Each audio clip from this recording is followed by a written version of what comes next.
Welcome to Transforming 45. Join me, Lisa Bowe, your host and midlife maven, on a journey of curiosity, healing, and transformation as we collectively write the narrative of what it is to live vibrantly beyond 45. Get ready for candid conversations, inspiring stories, and expert insights that will ignite your inner spark. While you're here, hit the subscribe button and the glowing review and share the magic with friends. It's time to amplify our midlife adventures together. Hello, and welcome to this week's episode of Transforming 45. This is actually take two for us. I have had some issues on my end, so we're holding our fingers and hoping that everything goes well now. I am really excited to welcome Lauren Chiren. I just mangled that, didn't I?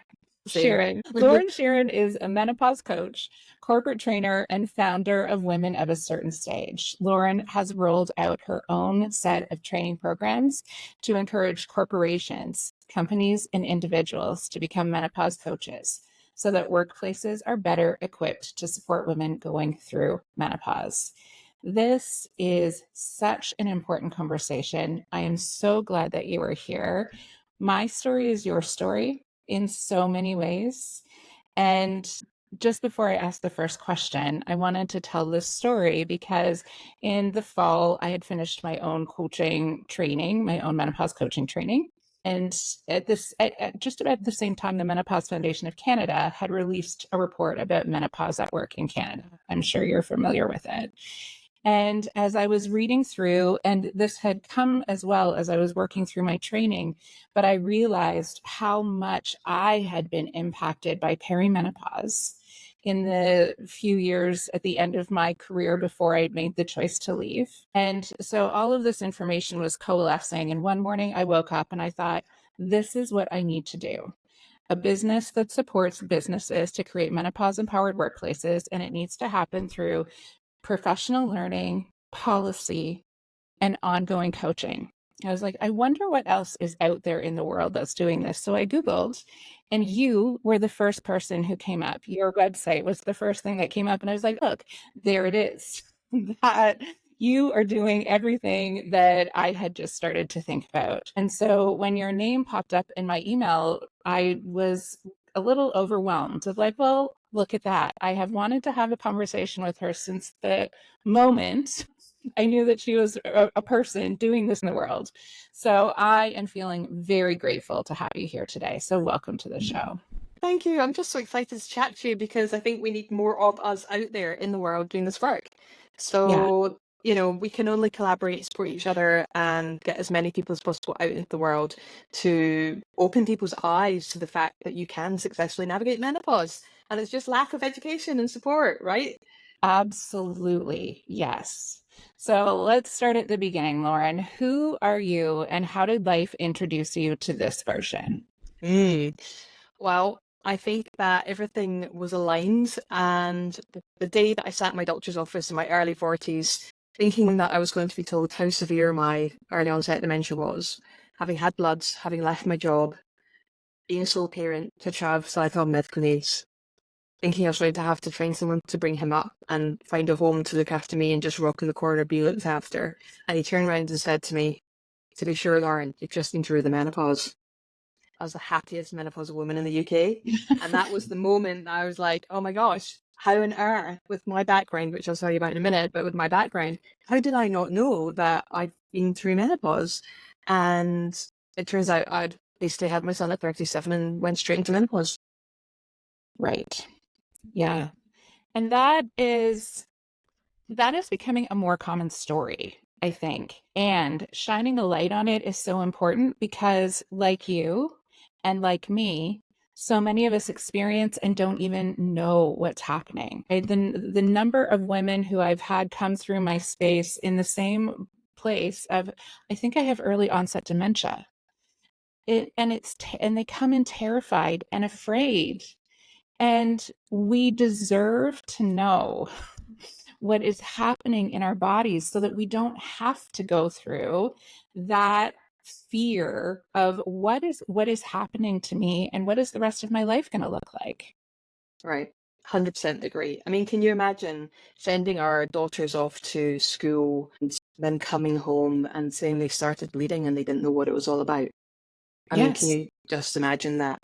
And yet, that's what the world's done to us. Nobody has spoken to us about it. No one's told us what to expect or how it's going to happen. We know our periods are going to stop, but not when, not how, not why. Yeah, it's mystical. I talk about this a lot because I was an educator. So I was an educator for 20 years.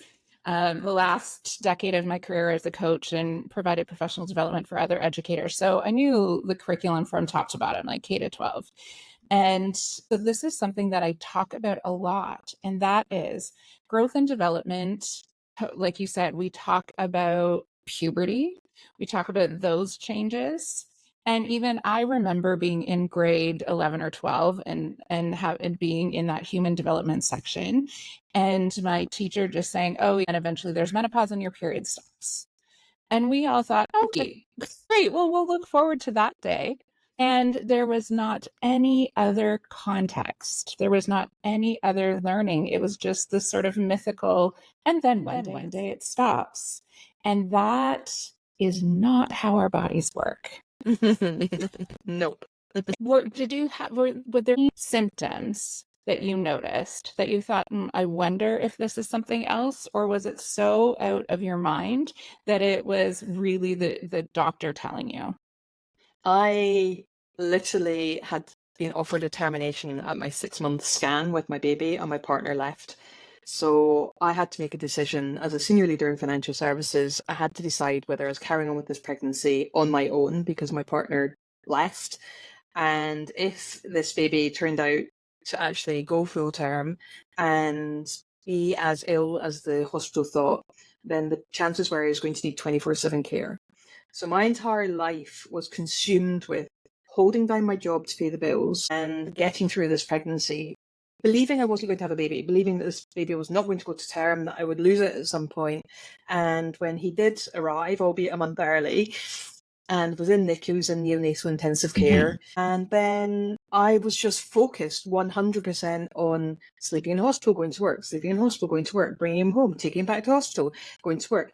And I just thought perhaps for the first time in my life, this thing that people had alluded to called stress had finally caught up with me. And perhaps I just had too much of a plate. I live 400 miles away from family. I don't have a lot of local support. And I thought maybe I'm not as resilient, or maybe I'm just losing it. And I defaulted to, no, this is not stress. Like my gut was, it's not stress. I just knew that I was coping or surviving. And I did put, obviously it was stress, but I put it down to me losing the plot and early onset dementia. It never once crossed my mind. The not sleeping at night, newborn baby, and the lack of being able to speak up, anxiety, loss of self-confidence and confidence. I'm losing my marbles, therefore I'm worried about what I say and how I do things. And menopause was not even on the agenda. I had no idea that that's what my doctor had even tested me for when he did his blood tests. So, no, not. And I have a deep background in anatomy and physiology. So, no clue. And I think it's important to bring that up, having the deep background in anatomy and physiology, because we still didn't learn particularly about women's bodies. The majority of research is done on men. Women's bodies are remarkably complicated, right? And every woman has their own journey. So I've said this before, but if you're looking for a consistent sample to do research, women are not your ideal, which is challenging, right? It's been the challenge to research. It's also where the power lies, however, because there is opportunity to really transform how we look at how we care for people and being more individualized. Because that is what women need. And it is what humans need as well. And so the research that is starting now is so important. And like you said, there are not enough voices yet to make sure that every woman knows exactly what is happening. So what has your journey been like in increasing the profile so that people know and understand what is happening to their bodies? Yeah, I mean, literally from that second, my doctor said, the menopause words, I was like throwing my hands in the air going, yes. And I remember I was on the chair with a bucket of tissues that I'd cried my eyes out into, expecting the worst results. And I stopped. I drew a breath and I looked at him. I leant forward in the chair and I just went, I have to stop any other company losing talented individuals because they don't know what menopause is. And oh my gosh, I need to stop anyone. And at the time I said women, not being any more educated than that. I said any other women going through menopause and losing their jobs, or walking away from their jobs. So my first port of call was to reach out to my local community. I teamed up with a charity and they had the city farm. So they had premises and they gave us hot drinks and snacks, and we combined our advertising skills to draw people in going through menopause. And that just started what I set up called Menopause Socials, which we run all over the world now.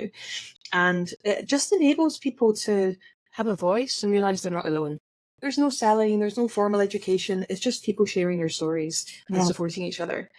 And through that, I got invited to go and speak to a couple of global companies just to share my story and start to bring the conversation up.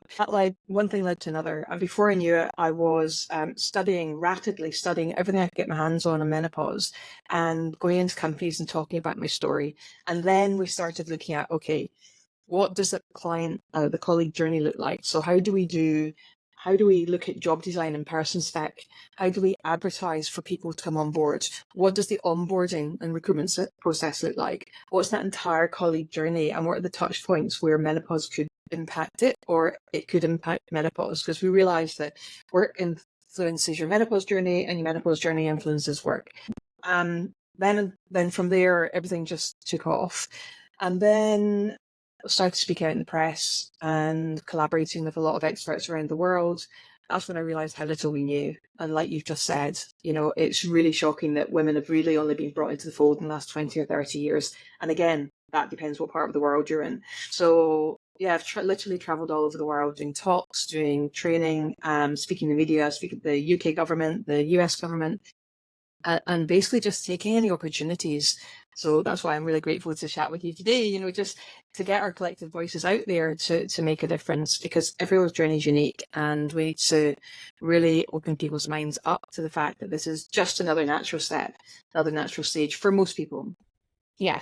Yes, absolutely. And so knowing what's happening in your body so that when you start noticing these symptoms, so for me, some of the things I was experiencing were brain fog, serious lack of energy, the amount of energy it took me just to get out the door in the morning after doing my morning routine was intense. And then I still had a whole day ahead of me. And the last year of my career, I was teaching grade 6 online because it was 2022, 2021, still in the midst of the pandemic. And so I thought, similarly, I was pouring all of my energy into creating this space where kids would want to come to every day. And so I thought that was what was zapping my energy. And it was.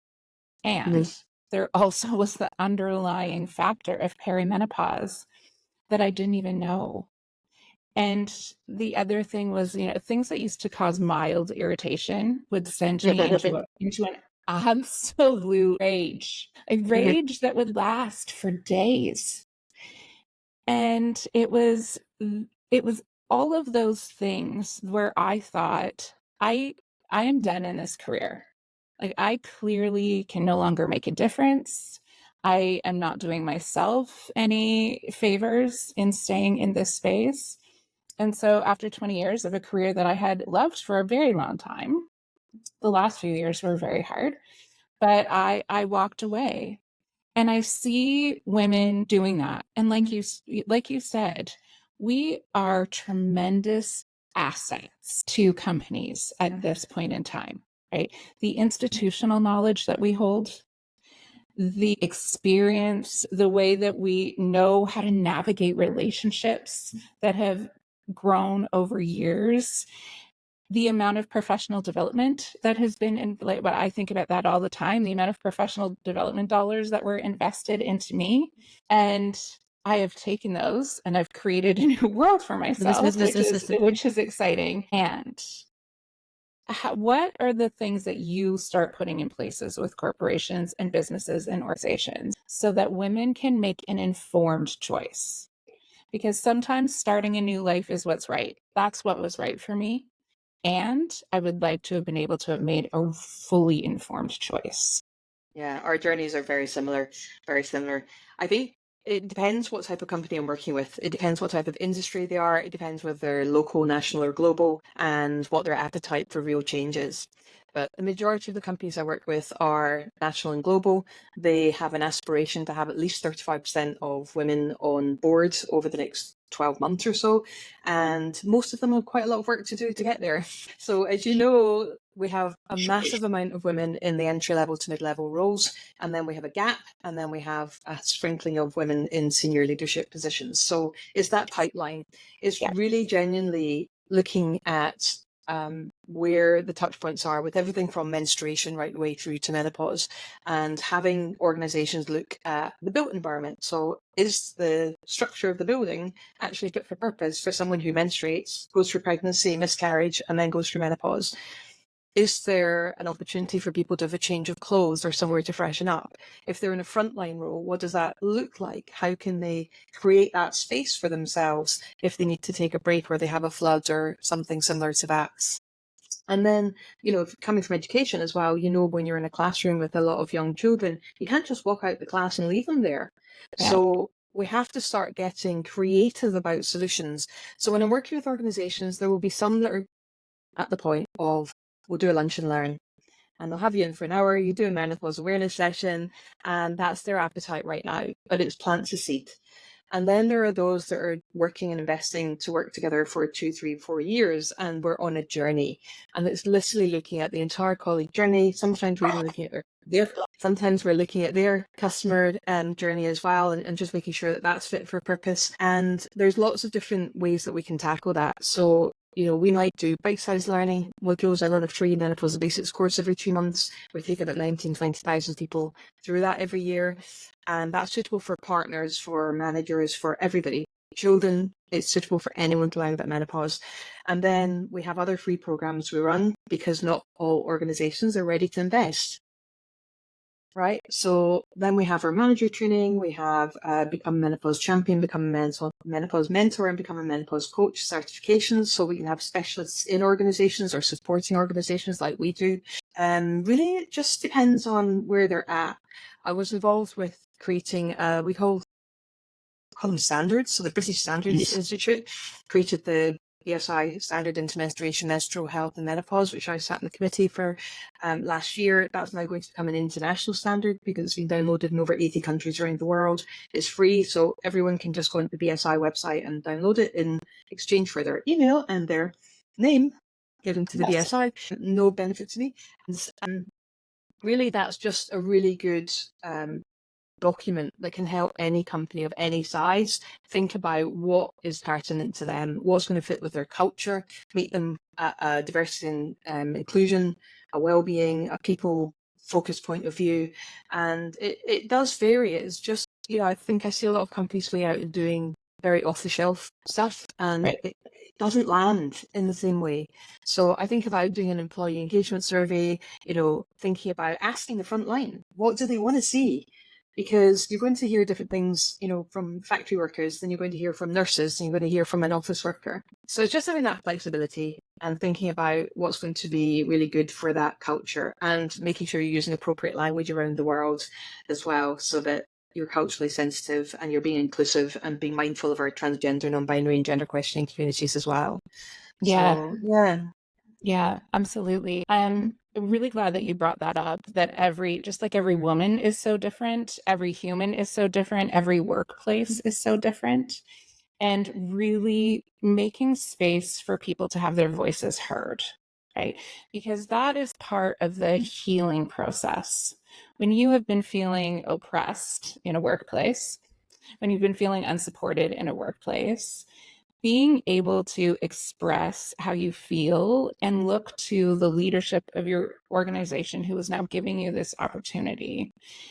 There's some opportunity for healing. And I'm wondering how you see that play out. Like, how does it change the culture of an organization when you start making space for people to be seen, heard, held, and supported as human beings. Yeah, I think that's one of the things that definitely came out of COVID, because although I've been doing this for 10 years, I know that during the time recording, I've been doing this for 10 years. And, one of the key things we did get a lot more focused on giving people a voice, on, creating safe spaces, psychologically and physically safe spaces for people to communicate and to connect. So I think that technology has enabled us to open those conversations for people to be able to dip in and out of those conversations 24/7 and scheduled times as well. So I think that ability to recognize that we're not alone has been super powerful. And the menopause social, there's lots of different ways people create these types of sessions. And just knowing that there's someone else going through this and that it's normal is so incredibly powerful. And one of the things I was thinking you were talking about that just now, actually, from the healing aspect, it's very cathartic to share your story. And probably, I'm a completely unintended CEO. I was never planning on doing this as a business. However, it was that retelling and retelling and retelling and retelling and sharing of my story that gave me the strength and gave me the power to be able to lift my head above the parapet and convince me that I can work and I can go out there and I can make a difference. It might be very small, it might just be my sphere of influence. But if I can help other people to do what I do and get more of us out there, what an amazing difference that could make. Often people say, well, why are you training people to do exactly what you do? And I'm like, because there's going to be over 1 billion people going through menopause in the not distant future. And I'm not going to be able to get around all those people. So let's get together, let's get educated, let's share our knowledge, and let's go out there and support each other. So that's really where I kind of see that bit coming from.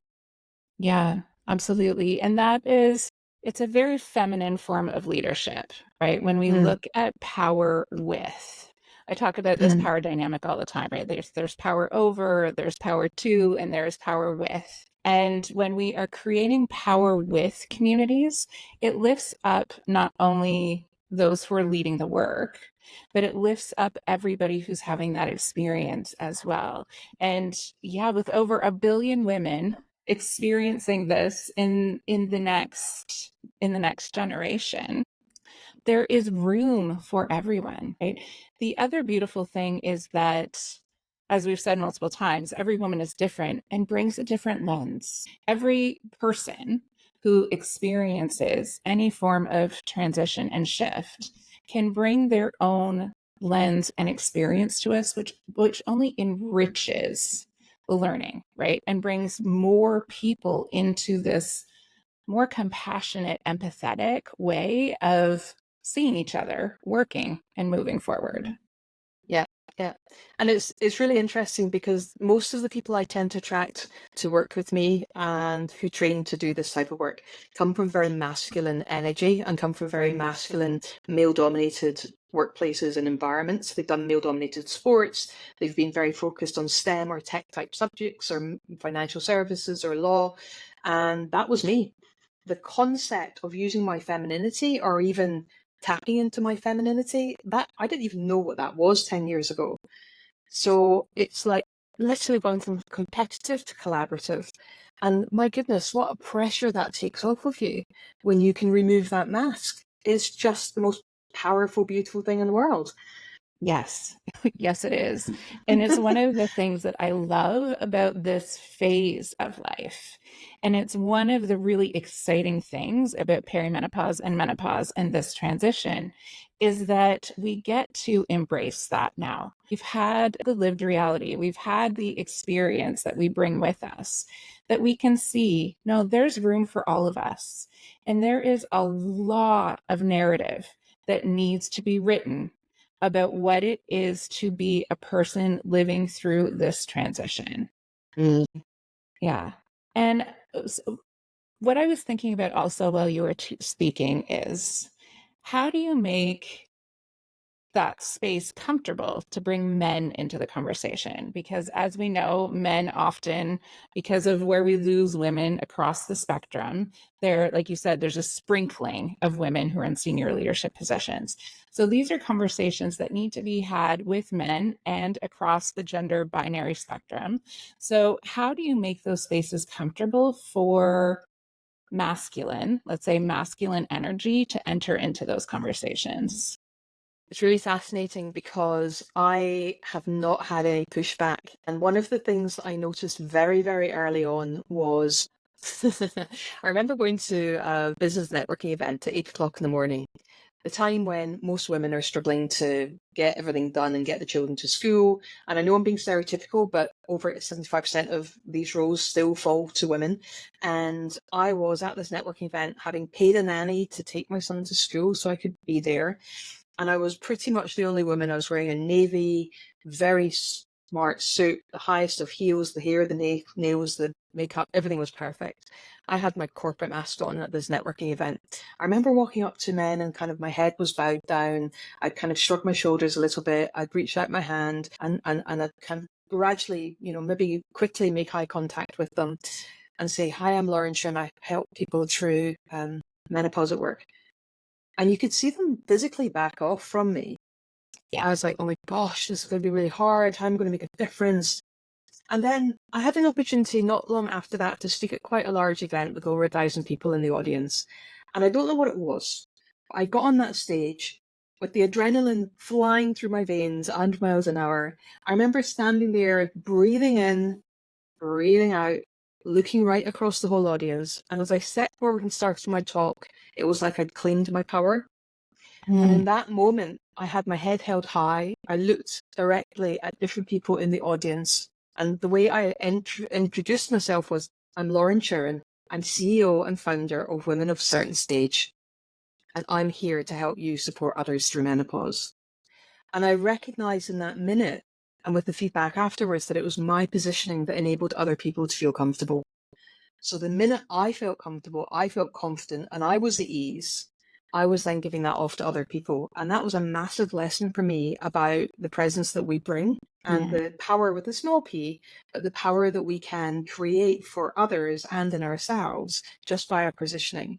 And I know from the feedback from the male only, the mixed sessions and various other stories I could tell you about if you had a bit more time, but men love to hear about this. They're desperate to know what their wife, their colleague, their daughter, the people in their life that go through menopause, they are so delighted and relieved to learn what menopause is and what they can do, because it demystifies it and stops them feeling so lost. So I feel that it is down to our positioning, and it is down very much to using the right language, telling them what's in it for them, and just sharing with them what the benefits to coming into this conversation are. That's powerful in many ways. One of them being that it's lifting the veil of shame. Right? It's saying we no longer need to live in secrecy. We don't need to pretend that all of these things aren't happening and just muscle through. We can take the veil of shame off of this and say, this is a biological transition. This is science that we're talking about. This is what it is. And women have experienced it through shame for generations and generations and generations. So let's make an open space for that, to have that conversation so we can let that part go. And you're so right about what happens when you show up in that way, right? It really does make space for everybody feels comfortable then to enter in.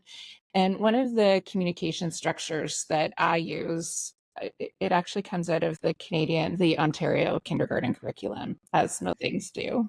But it's knowing and naming, right? So knowing and naming, acknowledging, and then expressing, right? So if I wake up in the morning and I have a terrible hormone headache that I know is going to impact the way I am able to interact with people during the day, then instead of, as we have in the past, many of us ignored it and said, well, that's what my day is today, I'm just going to power through. And then what happens, right? The dominoes always end up falling anyway. So instead, it's acknowledge it. Yes, I have this headache today. And then when I enter into work, the process is really simple. It's like, hey, colleagues, hey, leadership, whoever it is I need to communicate with today, this is what I am experiencing. This is how you might show up. This is how you might see it show up in me today. This is something we can say to each other that's a way to acknowledge what's happening. And this is where I might need some help. I love that.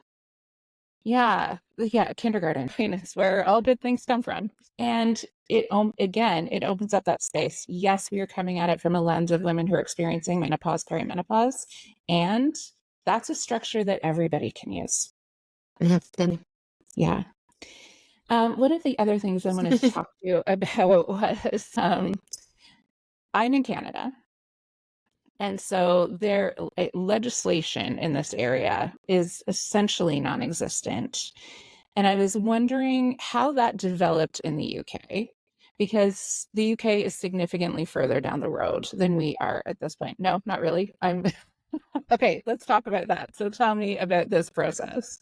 Yeah, so we are not, unfortunately. We have had the UK government have done a cross-party survey and they've produced a report, and the recommendation is that we have legislation that says if you are experiencing symptoms of menopause for a significant period of time, which as we know can go on for a number of years, then you should not be prejudiced in any way, shape, or form. It was not taken on board. However, we have another piece of regulation which says called the Equalities Act 2010, and in that there are what we call protected characteristics, which means that if you have one of these characteristics you can't be treated differently from colleagues that don't. So we have sex, we have age, we have gender, and we have disability, and the main one in there really is disability. So we are not saying, to be really clear, that someone going through menopause is disabled. However, they have symptoms that could fall under the classification of disability because they've gone for a significant period of time and can impact their day-to-day work. So anything goes on for around about 12 months or more, then the employer can be requested to make reasonable adjustments. And if they don't, then they could be in breach of this. So it could be in breach of sex, age, gender, or disability. And that's where we get support from. We also have health and safety, where we have to make sure that our colleagues are risk assessed and they're safe. And they're the areas where we currently use existing regs and legislation to support colleagues, but we haven't actually got mandated change yet, although that might change with the new government, depending on when you're listening to this. This may be updated by the time you hear it. Okay. So we have similar legislation that exists in terms of human rights policy. What is the next step? What is the next piece that needs to be put into place to ensure that rights of people who are experiencing this are supported? Yeah, I think it's exactly what you've just alluded to. It's about having mandated regulation or legislation that says if someone's experiencing this, can we please remember that they're a hugely valuable, knowledgeable, skilled, experienced individual that may need some reasonable adjustments for a short period of time relative to their whole career. And actually it is something that can be done quite simply when people are educated, understand how to communicate, and we can have these open conversations. We also don't have to have anyone put their hand up and say, hey, I'm menopausal. You know, these things can be done in private. They can be done with courtesy. You know, there's so many, you know this, right? There's so many simple things that we can do to make people's lives so much easier that don't actually cost organizations that much money, if anything. And actually, we know that it's going to cost between 112 and 220% of someone's salary if they leave that job, if they have to be replaced. So relative to losing somebody, you know, we're talking about a massive, massive, massive shift forward just by getting the right skills into the organization, the right knowledge into the organization, and just changing the culture so that people feel safe and supported to ask for help and support and provide it when the time comes. Yeah, that is, yes, that's the foundation, right? Thank you. And your coaching program, so for women who are looking to learn and to be part of this movement, what are the foundational parts of your program that really support women to step into this leadership? Yeah, so we train people to become a menopause coach, a menopause mentor, or a menopause champion. They're quite different programs depending on the role that someone wants to pick up. So for 10 years, I've been coaching women going through menopause, and there are 7 key components. So very health coach led, looking at hydration, nutrition, movement, self-care, asking for help and support, all of these good things, and sleep. And so we have an 18-week program where I have 12 experts in menopause from all around the world who deliver sessions.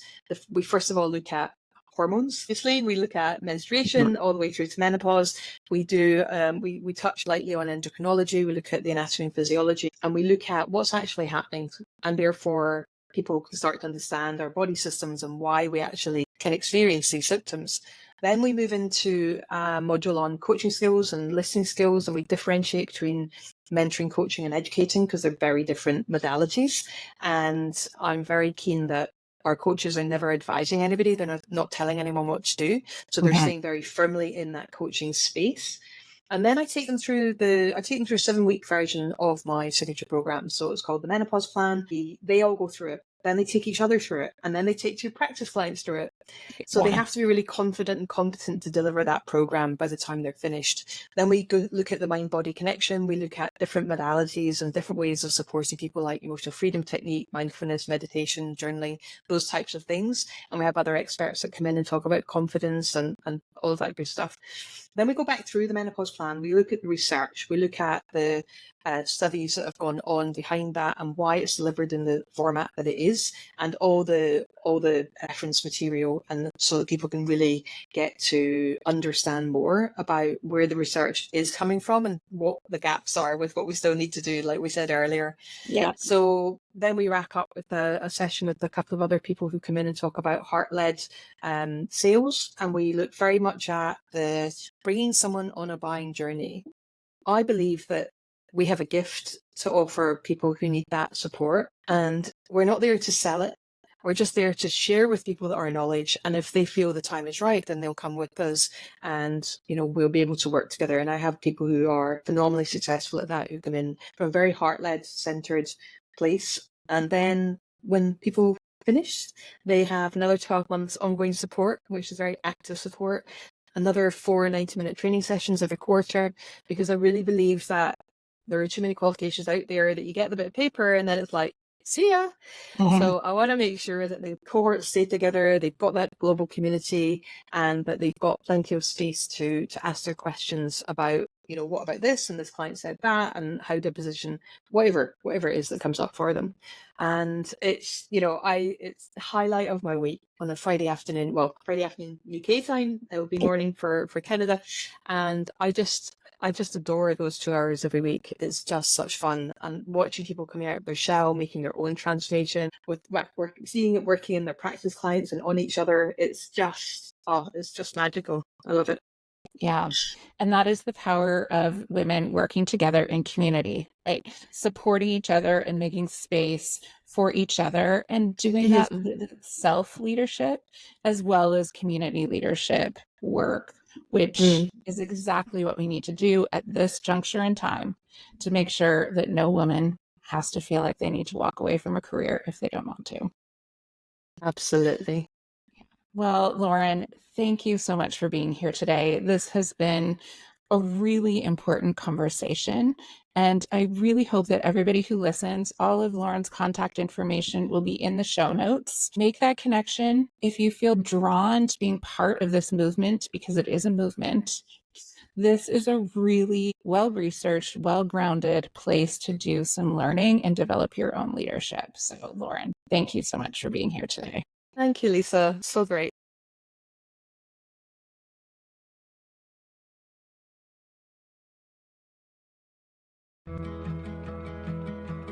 Thank you for being part of the Transforming 45 community.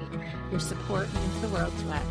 Stay tuned for more juicy episodes, and remember to keep showing up to your life with the love and magic you deserve. Until next time.